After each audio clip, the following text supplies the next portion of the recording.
We get you up to speed on the latest in sports. I'm Denise Tan. Gilas Pilipinas' chances of getting an outright spot in the 2024 Olympics has vanished. But all hopes isn't lost yet, as they still have another pathway to Paris. Here's the story. Gilas Pilipinas entered the game against South Sudan, needing to sweep their classification games in the FIBA World Cup. But when the game started, South Sudan had other plans. Right from the get-go, the African squad immediately got their offense going, nailing 6 three-pointers. Zhang is open on the other side, drives it in, it's a three. They are terrific. Our Gilas boys were not able to keep up until the fourth quarter, when the lead dwindled from 20 to just 5 points. And delivers! Brought to you by Smart. But in the end, South Sudan unleashed another rally to ice the game for good. Final score, 87-68. Kerlik Jones was all over the floor for South Sudan with 17 points, 14 assists, and 9 rebounds. For Gilas, Jordan Clarkson once again top scored with 24 points. Tough one again. I feel like I'm coming back saying the same thing. Tough game. We're playing hard. Fight. That's all I can say right now. The team is competing. With the loss, Gilas' chances of getting an automatic spot in the 2024 Paris Olympics is gone. Japan won their second 2023 World Cup game against Venezuela yesterday, giving them a wider edge among Asian countries to notch the Olympic berth. The Philippines, meanwhile, has one game left against China. Gilas is currently at the bottom of Group M with a 0-4 record. Despite this, there's still a pathway for Gilas to get to the Summer Games through the FIBA Olympic qualifying tournament. But this will be much harder and trickier, as they will go up not just against Asian teams but also squads from Europe, Americas, and Africa. Meanwhile, national team coach Chot Reyes took blame for Gilas' disastrous World Cup campaign. The team was dubbed one of the best Philippine teams ever assembled but has yet to register a victory. I've already said I'm really sorry that we were not able to deliver, and I take full accountability. I take full responsibility. This was a time for us to win, to execute. The learning is supposed to be, it was supposed to happen way back. Reyes added that the morale is low now, but they will still focus on the next game. Regarding his future with the team, Reyes leaves his faith to the Samahang Basketball ng Pilipinas on whether he will be retained as chief tactician or not. You all know that I've already retired and left this job several times.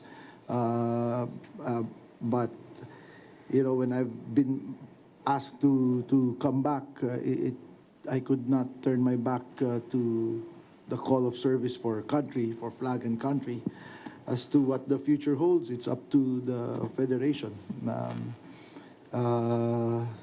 They know my feelings. We're in constant communication. Gilas versus China will happen on Saturday, 8 p.m. in the country's last matchup in this year's World Cup. Golden State Warriors Klay Thompson and Kevon Looney are in town for promotions of Klay's new shoes. Marty Bautista tells us more. Golden State Warriors Klay Thompson and Kevon Looney visits Philippines for the first time ever, but the two are quite familiar with the country's craze for basketball. Klay even said he had watched games from local league PBA. And of course, another connecting point is boxing legend Manny Pacquiao. Just watching videos back home of, you know, the PBA and watching Manny Pacquiao play pickup. I mean, Manny came to Oakland and played, and seeing his love for the game inspired us. Looney also has heard of the Philippines through his dad's stories about basketball and boxing, particularly the famed Thrilla in Manila. I always heard about how passionate the fans are about basketball and their love for the game. Like you said, growing up seeing Kobe and LeBron, different guys come here and seeing the crowds that would come watch them play, it's been amazing. So for me to actually be here and to get to see it up close, I'm really excited. The two are in the country for the launch of Thompson's new shoe. The Philippines was the last stop of the world tour done to promote the sneakers. But aside from this, the two will also watch Team USA play in the FIBA World Cup. Even more so because the American national team's head coach Steve Kerr who is also at the helm in Golden State. Klay also has an experience playing for flag and country when he suited up for Team USA in the 2014 edition of the tournament. Playing in it back in 2014 and being able to win it was such an amazing experience. And I think that catapulted me to another confidence level that allowed me to become a star in this league. Team USA resumes their quest to recapture the gold in the FIBA Worlds today when they take on Montenegro to open the second round. For News 5, Marty Bautista, We Are One News. Rondae Hollis-Jefferson's FIBA World Cup performance opened the gates for a possible return to the NBA. But while these opportunities could just be around the corner, the former NBA starter reaffirmed his commitment to the return to TNT Tropang Giga this coming PBA season. Hollis-Jefferson himself said he will suit up for the most recent PBA champs in mid-October for the Commissioner's Cup. He led TNT to the 2023 Governor's Cup title and earned Best Import honors. After his stint here, he'll be open to take some calls from NBA squads. Hollis-Jefferson, the import of Team Jordan, averaged 23 points, close to 8 rebounds, and 3 assists in 4 games. Jordan, though, has lost all those matchups. We're taking a quick time out. The game on One News Now will return after a quick break. Stay tuned.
You're still watching the game on One News Now. I'm Denise Tan. Thanks for joining us. Finally, Italian team coach Gianmarco Pozzecco and boxing legend Manny Pacquiao finally met. In photos shared online, the two were seen playing chess. Also among those who visited Pacman's house in Makati were some players from Team Italy. They also gave the 8th Division World Champion his own jersey bearing his surname and the number 1. Pozzecco had been raring to see Pacquiao ever since he got here in the Philippines for the FIBA World Cup. He also expressed admiration for Pacquiao, calling himself a fan. Football superstar Lionel Messi will lead defending champion Argentina in their opening World Cup qualifiers. This will be the captain's first international since joining Major League Soccer's Inter Miami. Argentina is set to play Ecuador and Bolivia at the onset of their road to get a chance to defend the title. Argentina will host Ecuador and Buenos Aires on September 7 and will travel to play Bolivia 5 days later. Wheelchair-using spectators of the upcoming Paris Olympics next year are wary of being left out. That's because only a number of metro stations are accessible without using stairs. More on this looming issue in this Reuters video. Aujourd'hui, se déplacer sur Paris en fauteuil roulant, c'est difficile, c'est la galère et voire impossible parfois.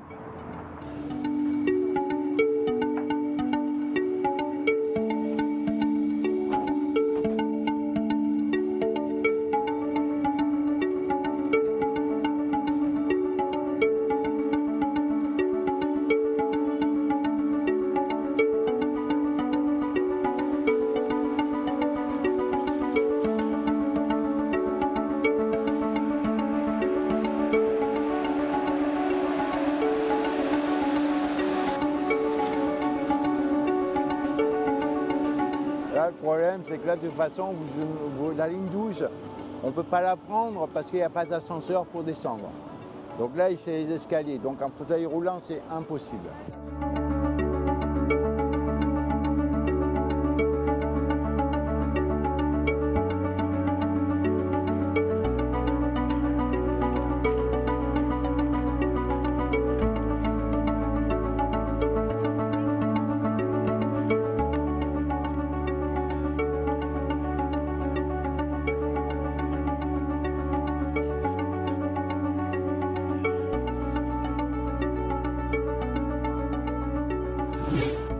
The FIBA World Cup has finally come to the Philippines, giving its basketball-crazed fans a first-hand glimpse of the global showcase. Witness the country's journey in securing the co-hosting stint along with Indonesia and Japan with sa wakas FIBA sa Pinas. The host of the 2019 FIBA Basketball World Cup is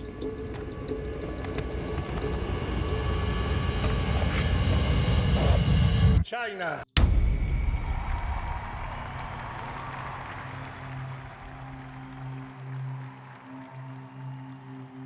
We felt bad. We went back to the hotel with Chairman MVP. We were, I guess, drinking ourselves with our own sorrows at the time and saying, you know, wow, sayang. Yeah, it was heartbreaking, and they gave me a plaque to thank me for the Philippine participation. FIBA did so. We did not let go of the dream. And then now, we're hosting it.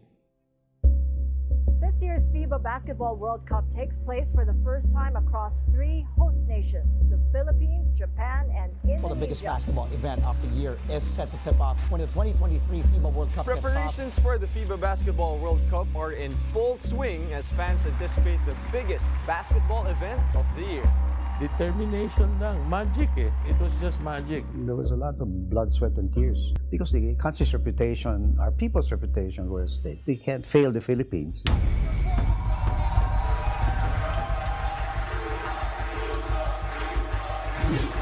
Catch sa wakas FIBA sa Pinas here on One News and One Sports on Saturday, September 2 at 6:30 in the evening. Get your fill of the latest in sports at onesports.ph.